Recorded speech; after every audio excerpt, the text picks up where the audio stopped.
Wasahlan na marhaba mpenzi mtazamaji, assalamu alaikum popote pale ulipo. Ni matumaini yangu kwamba umeshinda vyema. Hujambo na karibu kwa taarifa hizi za Darubini ya Channel 1, na kama unavyoona leo niko peke yangu ndani ya studio, mwenzangu kidogo ameenda kwenye likizo fupi. Na hivi sasa mtazamaji, kabla sijakupa vidokezo na kabla taarifa za Darubini ya Channel 1 hazijang'oa nanga, nikujulishe kuhusiana na methali ya siku ambayo ni mkono usioweza kuukata ubusu. Mkono usioweza kuukata ubusu. Je, unajua maana ya methali hiyo, mkono usioweza kuukata ubusu? Sema nami kupitia mitandao ya kijamii kwenye X ambayo zamani ilikuwa inaitwa Twitter, na vile vile Facebook, Instagram, TikTok @Ahmed Juma Bhalo, @KBC Channel 1. Eleze maana ya methali hiyo, alafu hapo baadaye mwishoni mwa taarifa hizi nitakueleza maana ya methali hiyo sawi, na vile vile kupitia baadhi ya jumbe ambazo kwamba takuwa mmenitumia. Lakini kwa hivi sasa mtazamaji, tuanze kwa vidokezo.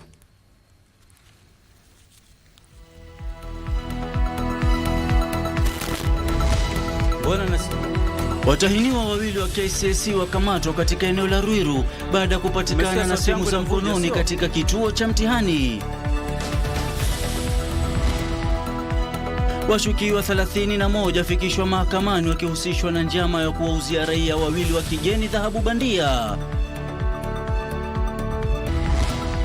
Wabunge wasimama kidete kwamba wataidhinisha pendekezo la kujumuisha hazina mbalimbali za kufadhili masomo.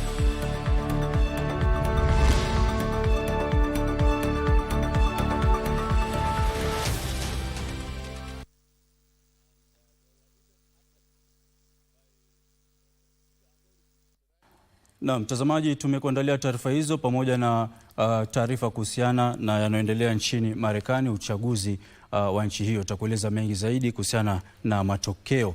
Na mimi naitwa Ahmed Juma Bhalo, ukipenda niite AJB. Lucy Maura anasaidia kwa upande wa lugha ya ishara. Na watahiniwa wawili wanazuiliwa na polisi huko Ruiru, kaunti ya Kiambu, baada ya kudaiwa kuhusika katika udanganyifu kwenye mtihani wa kitaifa unaoendelea wa kidato cha 4 KCSE. Akithibitisha kisa hicho, afisa mkuu wa idara ya upelelezi eneo la Ruiru, Jeremiah Ndumbai, alisema watahiniwa hao ambao ni wanafunzi katika shule ya upili ya Membli walipatikana na simu katika kituo cha mtihani. Hayo ya kijiri, walimu 10 wa shule ya sekondari ya Pala Masogo wameachiliwa kwa dhamana ya shilingi milioni 1 kila mmoja na mahakama ya Homa Bay baada ya kukanusha mashtaka ya kupanga njama ya udanganyifu kwenye mtihani huo. The phones shall be in a lockable desk outside the examination rooms, and the supervisor will be the custodian of the key.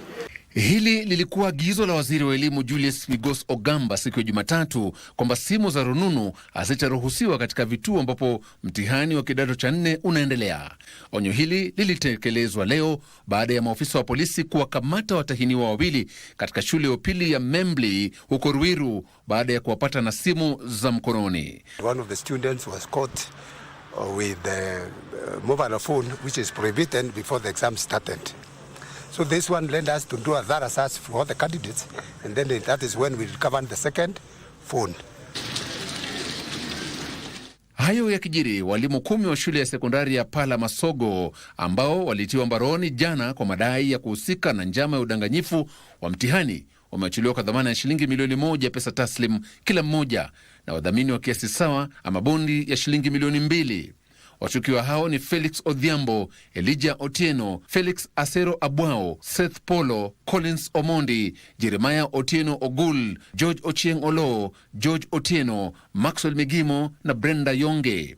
I direct that each accused person may be released on a bond of Kenya shillings 2 million each, with one surety of a similar amount each, or cash bail of Kenya shillings 1 million each, with one contact person each.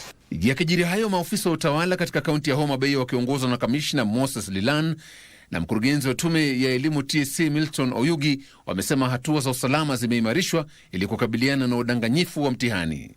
We want to ask all our examinations officials, be they the center managers, the invigilators and the security officers, their topmost priority is to guarantee the integrity of the exams. Joseph Wahungu, Darubini. Na Rais William Ruto yuko mjini Juba nchini Sudan Kusini kwa mazungumzo na Rais Salva Kiir kuhusu mpango wa amani wa Tumaini kwa lengo la kufanikisha mpito wa kisiasa nchini humo. Hii inafuatia ziara ya Rais Kiir hapa nchini mwezi Agosti mwaka huu kuhudhuria uzinduzi wa mwaniaji wa Kenya wa wadhifa wa mwenyekiti wa Tume ya Muungano wa Afrika. Ndege aliyosafiria Rais William Ruto ilitoka katika uwanja wa ndege wa kimataifa wa Juba leo mida ya dhuhuri, kabla ya kuelekea hadi Ikulu ambapo alilakiwa na mwenyeji wake Salva Kiir. Na kama ilivyo desturi, Rais Ruto alikagua gwaride lililoandaliwa kwa heshima yake. Viongozi hao wawili walikutana kwa mazungumzo kuhusu mpango wa amani wa Tumaini uliopendekezwa na Rais Kiir na kisha kuungwa mkono na Kenya na washirika wa maendeleo, lengo likiwa kubuni kundi jumuishi la kufanikisha mpito wa amani kupitia maridhiano baina ya makundi pinzani ya kisiasa na kumaliza mzozo wa kisiasa ambao umekuwa ukisakama nchi hiyo kwa miaka mingi. Kulingana na Ikulu, mpango huo umepiga hatua kufuatia mashauriano ya kina na wadau muhimu kutoka Sudan Kusini katika kipindi cha miezi 6 iliyopita ili kuweka msingi wa amani ya kudumu. Wiki iliyopita, Rais Ruto alikutana na ujumbe wa serikali ya Sudan Kusini na wawakilishi wa vyama vya upinzani jijini Nairobi kutoa idhibati ya utayari wao kutia saini mwafaka wa Tumaini. Kwa muda, Kenya imekuwa mwenyeji wa mazungumzo kati ya serikali ya mpito ya umoja wa kitaifa na makundi mengine ili kuendeleza makubaliano kuhusu mpango wa amani wa Sudan Kusini.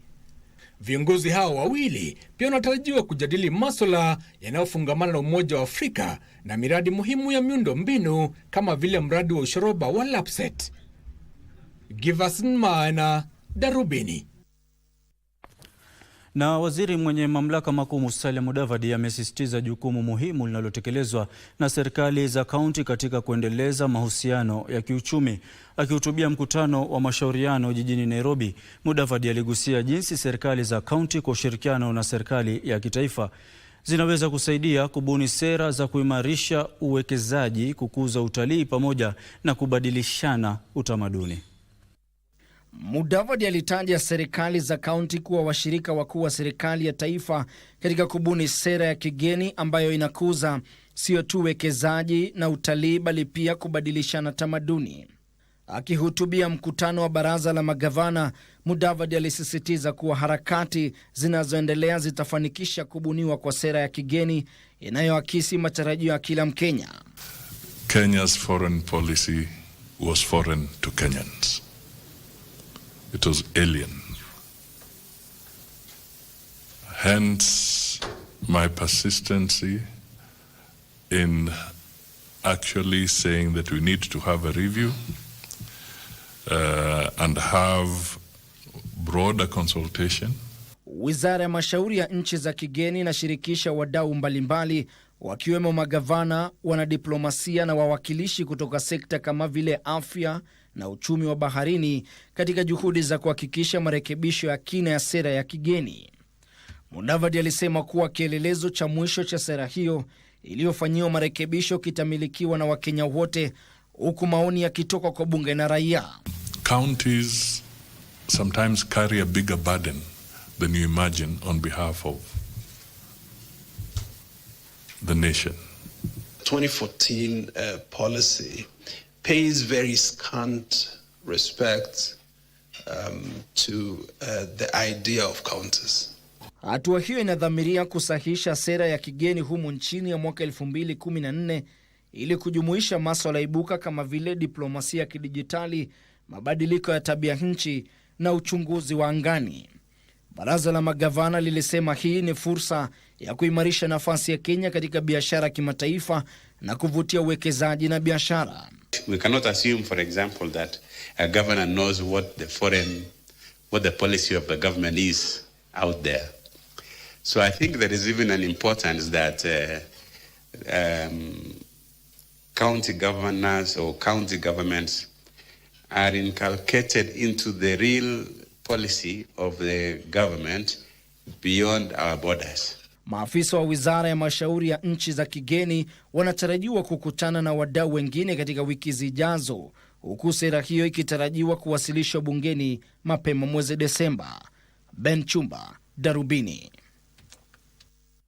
Na makachero wa idara ya upelelezi wa jinai katika kaunti ya Vihiga wameanzisha uchunguzi kufuatia kifo cha katibu na mkuu wa utumishi wa umma wa kaunti hiyo Ezekiel Ayego alifariki jana jioni nyumbani kwake katika eneo la Handindi, kaunti ya Kakamega. Kulingana na ripoti, mke wa Oyego alifika nyumbani na kumpata akiwa amepoteza fahamu na mara moja akawaarifu maafisa wa polisi na jamaa wao.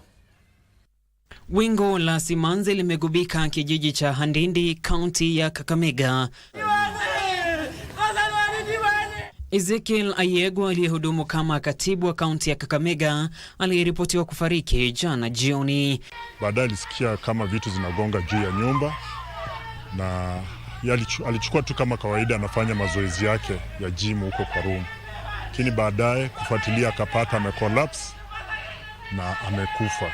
Tukio hilo limezua shauku kuhusu kilichosababisha kifo hicho cha ghafla, huku polisi wakisubiri matokeo ya uchunguzi wa mwili wa marehemu utakaofanywa katika makafani moja mjini Kakamega. Bado tunangojea tuambiwe chanzo, kwa sababu postmortem ndiyo itatuambia ukweli wa mambo.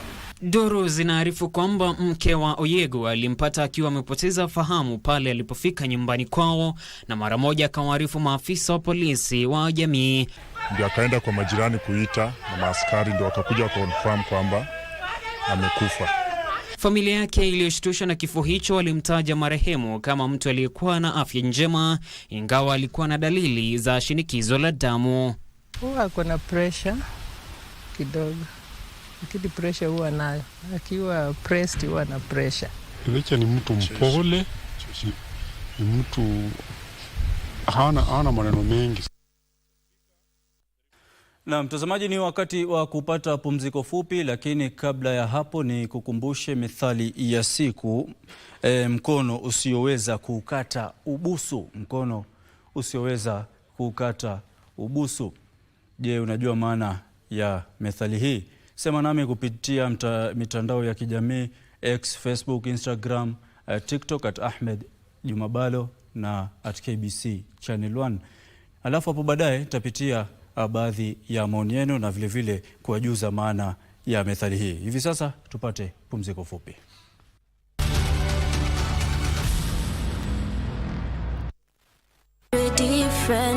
We wanted to know what is it like to have a disability in Northern Kenya. The Desert Wheel Race is not just a race. It is a platform to address critical issues facing persons with disabilities in the nomadic and pastoralist communities. We advocate for the rights, inclusion, and participation of persons with disabilities from nomadic and pastoralist communities. Nini? Kwani nini? Kama wewe hujui nini mimi nitajuaje? Ni wewe umekuja nacho, niambie ni kitu gani?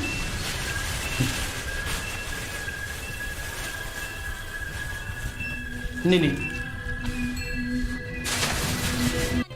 Nikipoteza chochote chumbani mwangu, nisiulize wale ambao naishi na wao. Oh, kati wale unaishi nao, uko na siri ndio wa kwanza. Hivyo viatu na nguo tunavaa na wewe.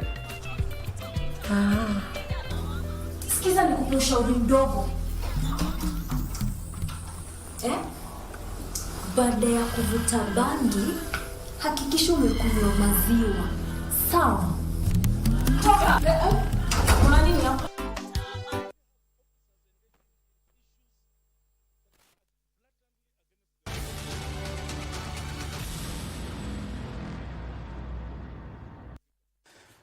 Naam, shukran sana mtazamaji kwa kuendelea kutazama Darubini ya Channel 1 na karibu tena.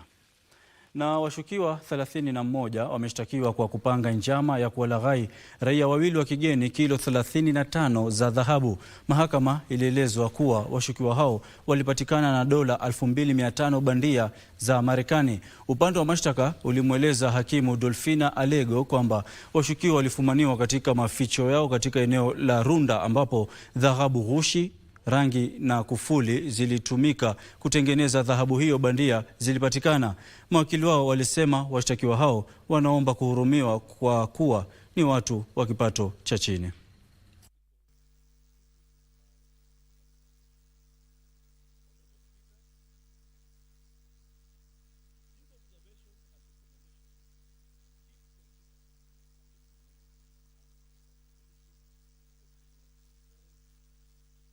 is count 1 and count 3. Only count 13? Accused 1 and to accused 12. They are only in count 1 and count 3.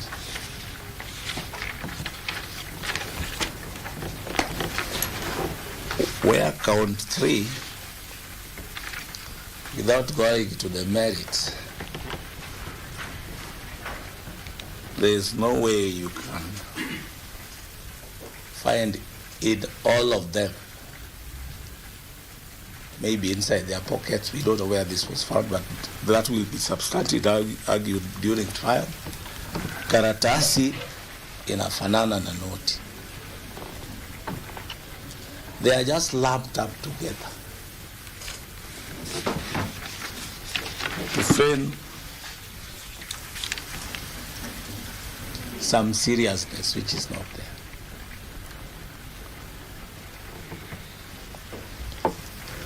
You know, we hope prosecution will not oppose bail.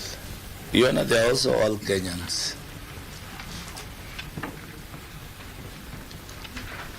With fixed aboard.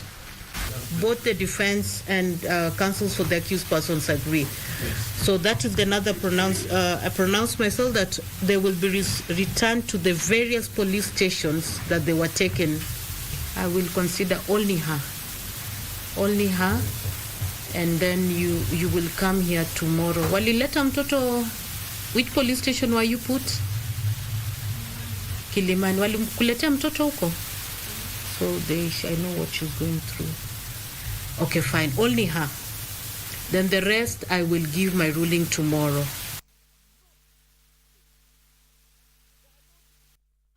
Serikali kwa ushirikiano na chama cha Msalaba Mwekundu inatoa mafunzo kwa wahudumu wa afya ya jamii wapatao 100 katika kaunti ya Laikipia kwa lengo la kuboresha huduma za afya katika kaunti hiyo. Mafunzo hayo pia yanatarajiwa kupiga jeki usajili wa kazi katika halmashauri mpya ya afya ya jamii.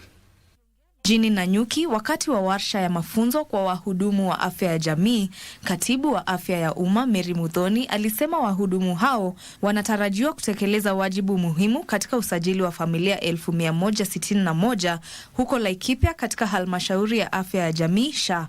So the community health promoter becomes a focal point in terms of registration to the social health authority.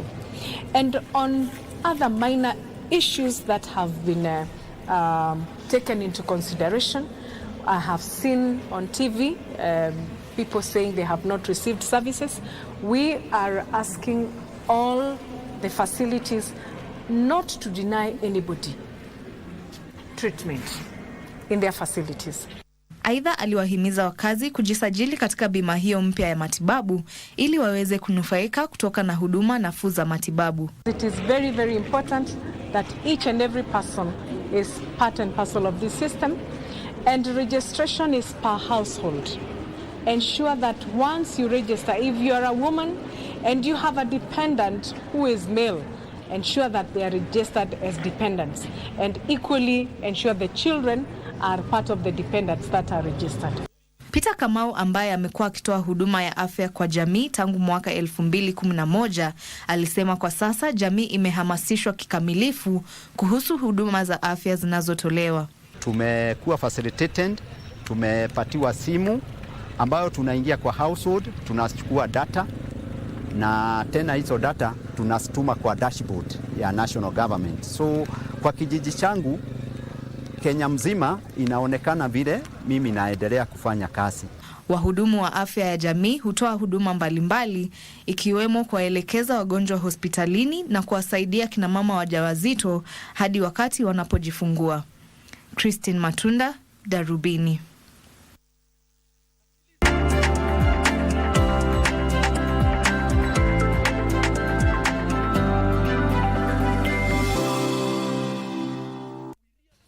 Na mtazamaji mwenzangu Timothy Kipnusu tayari yuko ndani ya studio kwa taarifa za michezo, lakini kabla michezo tuangazie za biashara. Hatimaye mswada uliosubiriwa kwa miaka na mikaka wa utengenezaji bidhaa utawasilishwa bungeni juma lijalo, wakati serikali itajizatiti kuhusisha sekta ya viwanda ama kuikuza sekta ya viwanda. Katibu katika Wizara ya Uwekezaji, Biashara na Viwanda, Profesa Erastus Gatebe, amesema mswada huo utashughulikia vikwazo vinavyozuia upanuzi wa wigo wa utengenezaji bidhaa. Taarifa hii kwa kina ni kwenye mseto wa habari zetu za biashara.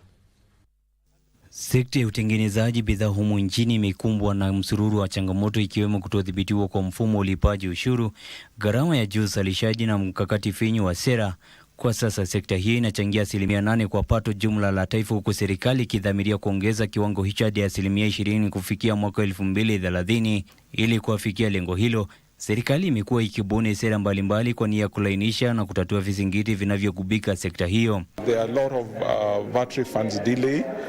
We do understand the feedback that came from KRA in terms of verification of these refunds, but I would urge they establish an appropriate system that would vet those refunds. Kwingineko, kulainishwa kwa sera na miradi ya mafunzo ya kidijitali kimetajwa kuwa nguzo muhimu ya kudumisha uwazi kwenye mahusiano baina ya serikali na umma. Wadau wa sekta ya teknolojia ya kijamii wanasema kuimarishwa kwa miradi ya ushirikisho wa umma kutawezesha raia kufuatilia kwa urahisi mchakato wa utungaji wa sheria, mbali na kushiriki kikamilifu katika mfumo ya kufanya maamuzi. AI tools that help explain bills or translate into other languages so that people can participate more easily. And so one of the flagship programs we talked about today was to aggregate all these tools, create a citizen super app, if you will, where any citizen can know if they go to this place, they can get a source of truth in terms of information. Hatimaye ni dhahiri kwamba Wakenya hawatapata afueni ya mzigo wa ushuru hivi karibuni. Kwa mujibu wa mashauri wa serikali kuhusu masuala ya kiuchumi David D, Wakenya badala yake wanapaswa kutarajia ongezeko zaidi la ushuru. Akiongea wakati wa mkutano wa kila mwaka wa benki ya NCBA, ndiye alisema kwamba almuradi Kenya iko chini ya uangalizi wa shirika la fedha ulimwenguni, serikali haina budi kuongeza ushuru ili kukidhi mahitaji yake ya kifedha na kulipa madeni na mikopo yake. When you're in an IMF program, you are in the receivership. There's no relief. You're only going to get relief when you come out of receivership. When companies are in receivership, what do? They cut costs, they lay off people. Felix Q, Darubini.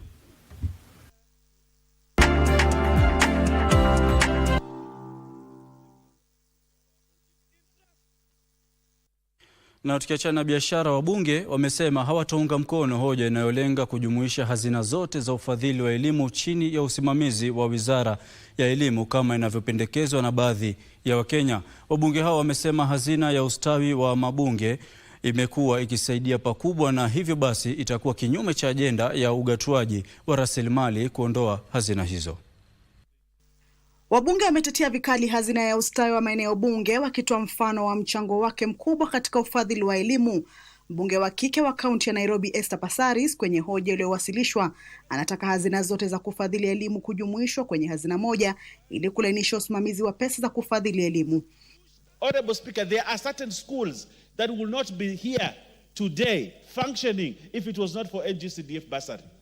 But Honorable Speaker, the ministry has a lot of money for bursary. Where does that money go?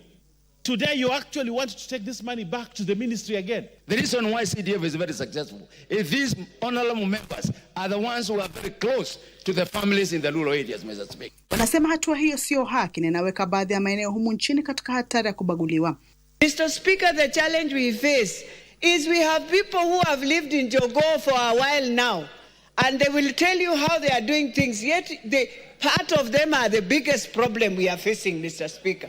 If we allow this to happen, it will only benefit certain corners of the country. So, Mr. Speaker, until that time that we have the correct structures that will manage these funds, it is a no for me.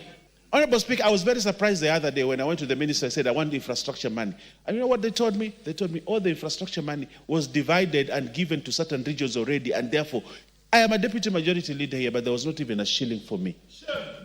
For infrastructural development. I can only support this motion, Honorable Speaker, if we are assured that there will be no payment of school fees in all the schools, so that all the students go to school and the government pays for their fees. Kila mwaka zaidi ya shilingi bilioni 100 hutengewa sekta ya elimu kupitia hazina kama vile hazina ya maendeleo ya maeneo bunge, hazina ya kaunti ya kufadhili elimu, hazina sawazishi ya serikali ya taifa, hazina ya rais ya kufadhili elimu ya sekondari na hazina ya kufadhili elimu katika ngazi ya wadi.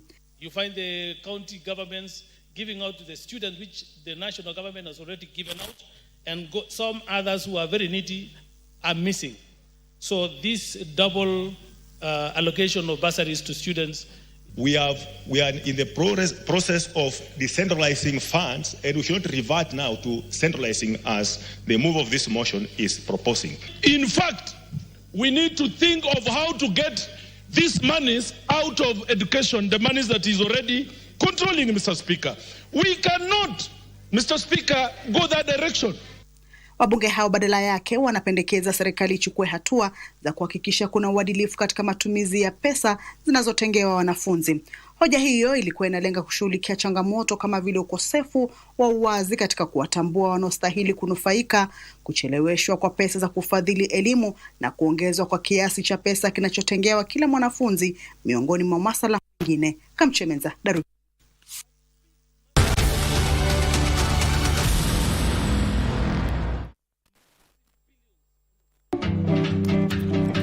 Na mtu. Hiyo mtu ni nani alikuletea hiyo makali kukata? Hiyo kali kukatakatwa. Ni wewe. Kama mimi na ngoja customer alete gari watengeneze.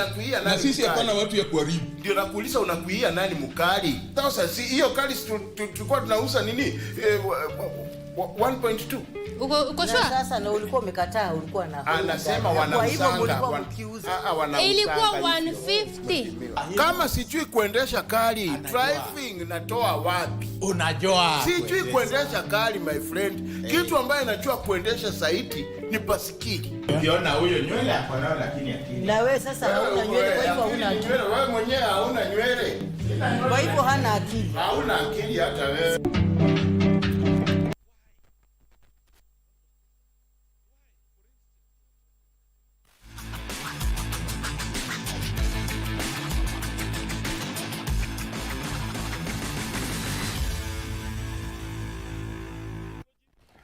Baada ya Ahmed Juma Bhalo kumla kuku mzima, ni ruhusu nimalizie kwa manyoya yake. Karibu, mimi naitwa Timothy Kipnusu. Nanga taarifa kwamba Wizara ya Masuala ya Vijana, Uchumi, Ubunifu na Michezo itaongeza marudufu mgao wa bajeti kwa vyuo na kambi za vijana kote humu nchini ili kuboresha ukuzaji wa vipaji. Waziri wa Michezo Kipchumba Murkomen alisema hayo wakati alipozuru ofisi za riadha Kenya jijini Nairobi hii leo, ambapo alikariri kujitolea kwa serikali kusaidia wanariadha.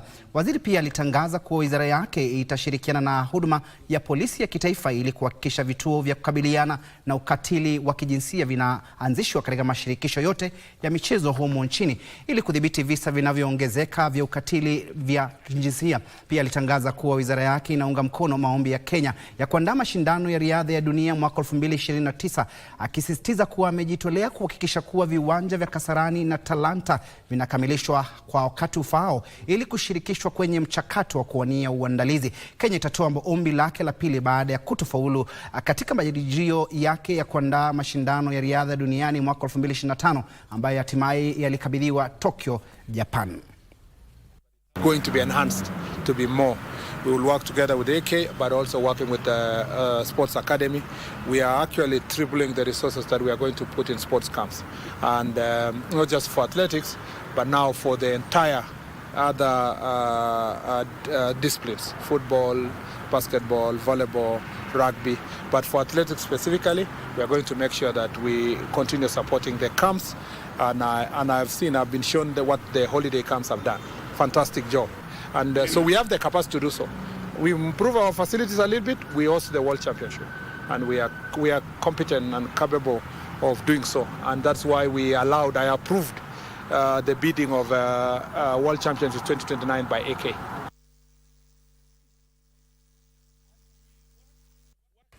Kwingineko, mabingwa watetezi Kenya Police Bullets walitoka sare Kapa na Kibera Soka Women katika mchuano wa ligi kuu ya kinadada iliyoandaliwa hii leo katika uwanja wa Don Bosco, Karen. Licha ya kupata nafasi za kufunga katika kipindi cha pili, Kibera Soka haikufaulu kupata bao lolote, huku Kenya Police pia ikikosa kujipatia bao kwenye mchuano huo. Kufuatia matokeo hayo, Kenya Police sasa ina jumla alama 8 kutokana na mechi 4 na inaorodheshwa katika nafasi ya 3, ilhali Kibera Soka ni ya 4 kwa alama 7. Playing against the champions with exposures, good players, but I believe my players played well. Just a few correction and we'll be there. So today match we played without a striker. So maybe that was a challenge, but by time goes by, we'll adapt to it because we lost our dependable striker. Mechi kawaida, hakuna mechi rahisi. Kila mechi inakuja na mwendo wake na tunajaribu kupambana nazo venye zinakuja. Haitakuwa rahisi, lakini tutangangana mpaka mwisho. Imekuwa poa. Nimepatiwa opportunity ya kujibrand, kujisell hapa Premier League. Nashukuru sana. Ndio maana nataka kuprove I can fit there. Baada ya mechi 4 kuchezwa msimu huu, waliokuwa mabingwa ligi hiyo Vihiga Queens wanaongoza msimamo wa ligi kuu kwa alama 10, nayo Trinity Starlets ni ya pili, alama 1 nyuma. Bernard Okumu, Darubini Michezo.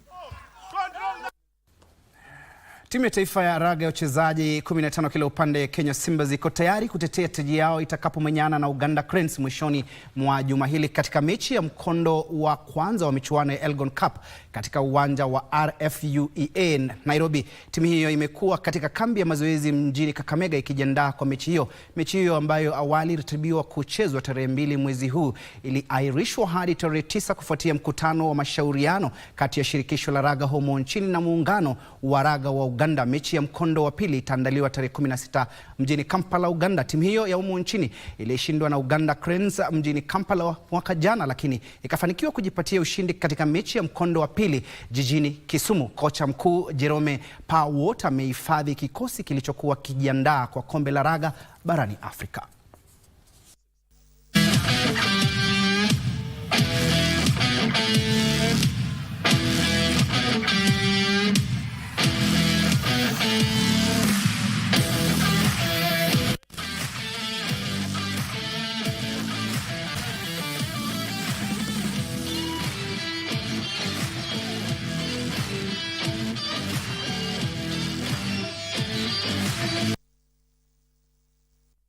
Refa Timothy Kiplagat amedokeza kwamba ning'atuke studioni manake na mwana mwenzangu akijimwaya kutuarifu kuhusiana na akidumbwe kule katika taifa la Marekani. Kazi kwako Bhalo. Mimi naitwa Timothy Kipnoso.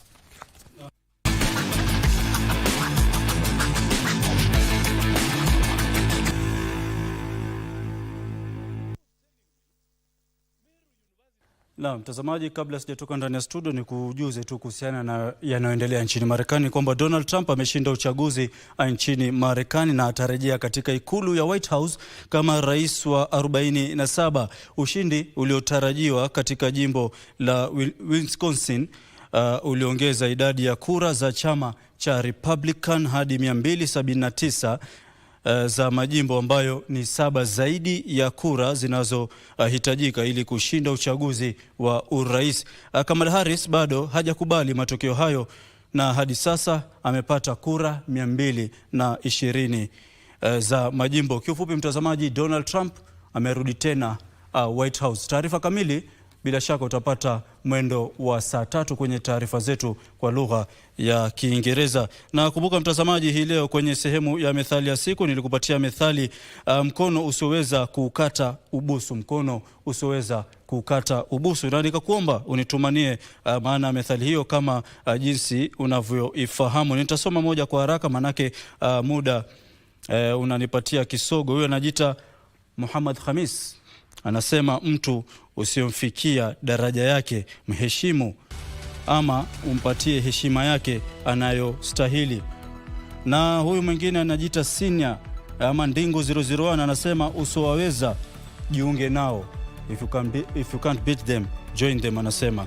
Na kiufupi mtazamaji, wote hao wamepata maana ya methali hiyo, na kama unavyoona maana ya methali hiyo ni kwamba waheshimu watu waliokuzidi ama walio na mamlaka juu yako, la sivyo watakuangamiza. Siku zote mheshimu mtu ambaye amekuzidi kwa njia moja au nyingine. Mtazamaji, kufikia hapo sina la ziada na ndio natamatisha taarifa hizi za Darubini ya Channel 1. Inshallah basi ikiwa Maulana atapenda tukutane hapo kesho. Mimi naitwa Ahmed. Juma Bhalo, ukipenda niite AJB. Lucy Maura amekuwa msaidizi wangu kwa upande wa lugha ishara. Assalamu alaikum.